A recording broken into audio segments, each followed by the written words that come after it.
Welcome to the Trent England Show. Sorry, it's been a little while. We've been shooting some, we're shooting some special videos last week that we will be releasing a little bit later this summer about the Constitution and federalism and the Electoral College. These are all favorite topics of mine, so you can look forward to those coming out a little bit later this summer. Obviously, we'll talk more about those when they're ready to be launched. This week, the Oklahoma Board of Equalization meets. We should get some hard numbers around just how big the state's surplus is going to be this year, and a look ahead to the conditions for the next state budget. Obviously, we get these looks ahead from time to time, with the final look coming shortly after the legislative session begins next year. But this will be one of those opportunities to appreciate a little bit just how well Oklahoma's economy is doing, has been doing, and the fact that a good economy drives higher tax collections, right? And this important point that we point out all the time on the Trent England Show, because some people just miss it, or they pretend like it's some kind of it's the Laffer curve, some kind of evil conspiracy of conservatives to care about the economy and care about people having jobs and earning money and all of that. That somehow is not, we're not paying attention to what we should be, which is how much money government can extract out of the private sector economy, run through the bureaucracy, and then trickle out to the people in order to buy votes for politicians. We're supposed to just focus on that part of it. But here on the Trent England Show, we actually talk about the bigger picture. Okay, so that's coming up this week. I won't be here for the rest of this week, though. I am just, last week we were working too hard to be here. The rest of this week, I'm just going to be on vacation. So I will be traveling across the entire, pretty much the entire northwestern part of the United States over the next couple of weeks, actually, and look forward to that, and look forward to being back with you in a couple of weeks here. One of the places I will be stopping by is Seattle, and I just wanted to highlight this. This happened a little while ago, but we haven't had an opportunity to really talk about it on the show, and it transitions us into another story that I want to cover here today on the show. Seattle did repeal the jobs tax. You remember we talked about this a whole bunch. It got in the national news. Seattle actually, and there are other cities considering the same policy, actually taxing jobs. I mean, literally putting a tax on jobs, right? I mean, you would pay as a company per year per job, right? I mean, this is one of it's just utter foolishness. We talk about good and bad tax policy on this show because I'm kind of a wonky guy, and if you're here, you actually care about good public policy, right? Not just waving a partisan flag for one team or the other. And we talk about not all taxes are created equal. I mean, there's got to be a special dunce cap and a special corner and a special stool set up for the people who came up with the idea of, hey, I know what we could do. We could literally just tax jobs. But the people of Seattle, now here's the thing. Jeff Bezos obviously was sort of leading the pushback, and Amazon sort of leading the pushback against this, saying, look, guys, we're creating, and Amazon has been, a major job driver within the city of Seattle itself. And Amazon's saying, look, we can, Seattle is actually geographically kind of a small city. It has lots of nice suburbs around it, places like Bellevue, and not so nice places like SeaTac. There are lots of places that Amazon could expand, probably have a lower cost of doing business, and certainly not pay this crazy tax. And to their credit, the people, the liberal people in this liberal city, where I will be about a week from now, they actually said, oh, wait a second, we actually can understand this is bad policy. There was so much pushback, they were going to challenge it and put it to a vote of the people, and the city council freaked out and repealed it. So good for them. Apparently, however, the Washington Post is not getting the message, and maybe the president should pay attention to this. I mean, the Washington Post and Amazon and Jeff Bezos are, obviously Jeff Bezos, he created Amazon. That's his baby. He doesn't seem to actually run the day-to-day operations of the Washington Post, but anyhow, if you followed that whole situation. But apparently the Washington Post really is not getting memos from Jeff Bezos, because the Washington Post carried this piece the other day about this new study that's out from the National Low Income Housing Coalition. And anytime you hear, a collection of words like that, National Low Income Housing Coalition, you can think, right, this is probably a group that makes its money off of government and off of government expanding based on the rationale that they care so much about people who are low income having housing. They put out this report that says that nowhere in the country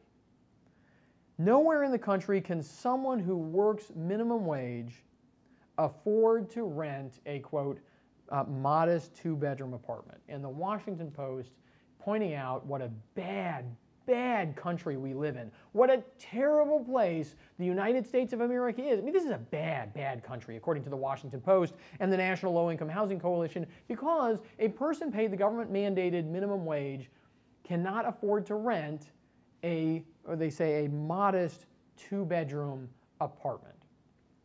Now let's ask ourselves, you know me, right? I actually I read these studies, I think about them critically, I think about the way the media spins them. I'm fascinated with this whole process of people axe grinding and claiming to be academics, right? Everybody's entitled to opinions, but I can't stand it when people say, well, we have a study. And this study, and I'm going to get to, by the way, when we're going to close the show with the dumbest study of the week, maybe the dumbest study of the month, may even be the dumbest study of the year, but we got to keep our powder dry on that one. We'll get there. This one is not. This is not that. This is kind of run-of-the-mill, left-wing axe grinding under the guise of academic research. I mean, first of all, ask yourself this question: are there people who earn minimum wage? Yes, there are. Are people who earn minimum wage predominantly homeless? No, they're not. Most people who are homeless are not earning minimum wage. I mean, they're not working, right? So apparently, a lot of people who do earn minimum wage do have housing. Like that should be the first question. You just read the headline and say, well, like this study, says something, right? But maybe it doesn't say what it sounds like it says, if you follow me there, right? And so people do have housing. Well, let's look at this. Let's ask some other questions about this, right? I mean, why two-bedroom apartments? Why not? I mean, there are studio apartments. I used to live in a tiny little studio apartment in Washington, D.C., which was very expensive. I had to pay extra to have a parking space, one parking space. I had to pay, I think it was like $200 just to have a place to park. But, I mean, there are other apartments. But what about, I mean, what's really going on out there, right, is two things. One is, and the Heritage Foundation has done great research on this, there's other research on this as well, the average minimum wage worker is not the sole breadwinner in his or her household, right? There are some, I mean, certainly there are some people who are on minimum wage who are the sole breadwinner in their household, but they are the minority of people on minimum wage. A lot of people on minimum wage are teenagers and 20-somethings who still live at home, right? That's one group of minimum wage. Another group of people who are on minimum wage are people who live in households with other people who are on, low-wage jobs, right? But when you look at this study, in most of the country, in most of the places that they look at, when you look at this study, as soon as you add one more minimum wage worker, you can't afford the rent, right? And frankly, well, I get ahead of myself a little bit here. In low cost of living states like Oklahoma, right, in conservative states, basically, you're a lot better off than you are in liberal states. We'll show you that map in just a minute, right? But who is really on minimum wage, right? All of these so-called studies claim that they operate based on this assumption that the average minimum wage worker is like a single mom with a bunch of kids, and that just isn't true. It's not. It is empirically not true. It is false. Let's pull up that map there. We can pull up that map and you can see you are so much better off. So the darker the state, the more expensive rent is in that state. It's basically a map of liberal America with a couple purple states thrown in for good measure, right? If you live in conservative parts of the country and you earn minimum wage, right? And those darker states, by the way, have a higher minimum wage, but it's still, the cost of living is even higher, so you're still worse off in California than you are in Oklahoma. You're still worse off in in New York than you are in Arkansas if you're poor. Blue state blues, my friends. Blues. I wasn't going to do this as a blue state blues segment, but it is, right? And there you go. Okay, the flip side. No, so that is all people who think that the only way, right? They're pointing out problems that challenges that people face in their lives, and their total assumption, right? People have challenges in their lives. Yes, they do. A lot of those challenges are really tough, really difficult, And by grappling with those challenges, if people engage with those challenges and earn their success, they'll be better off. And if things are handed to them, then they won't really be better off. They just have more stuff. But all of the assumptions, the Washington Post, this National Low-Income Housing Coalition, all of their assumptions are that if people have challenges, politicians should get power based on their promise that they're going to solve those challenges for those people, right? That's their assumption. That's the assumption on the left. It's pathetic and it's wrong. It's destructive, right? What's really going on in America? We have this report here from what is this? Pittsburgh Post-Gazette carried this.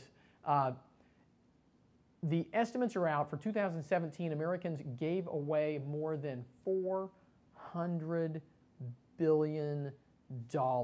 $410 billion Americans gave away last year to various charities and charitable causes and nonprofits, and 410. Let me put that in perspective, right?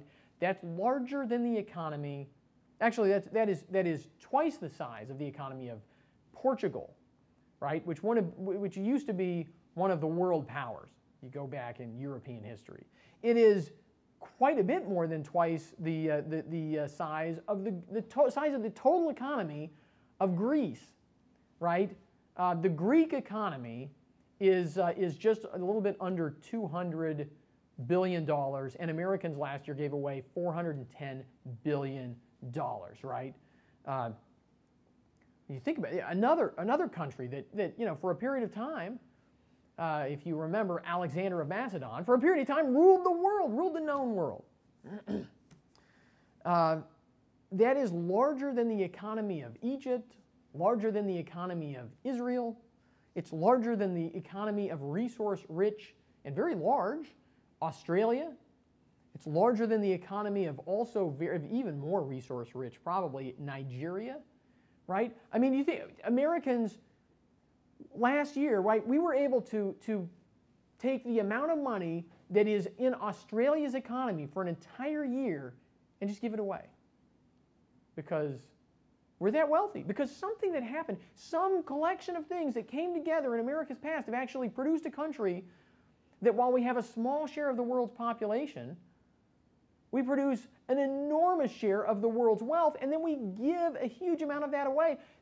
Other than the United States, there are only 24 countries, only 24 countries have larger economies than the amount of money Americans gave to charity last year, right? I mean, of the couple, it's about 200, give or take, right, countries in the world, and only 24 of them, 25 if you count the U.S., right, have larger economies than the total amount of money that American citizens gave away last year, right? That at least suggests that something about this competitive system where we have the rule of law and where we allow market forces to operate and we allow people to actually benefit from the fruits of their own labor, something about that system also seems to lead to people who are very generous and who have the capacity to be very generous. And a lot of that money, some of that money stayed in the United States, a lot of that money stayed in the United States, some of that money flowed overseas in efforts to help people in other countries. Some of that money went to people on low incomes trying to afford rent, right? I mean, a lot of that money went to solve problems.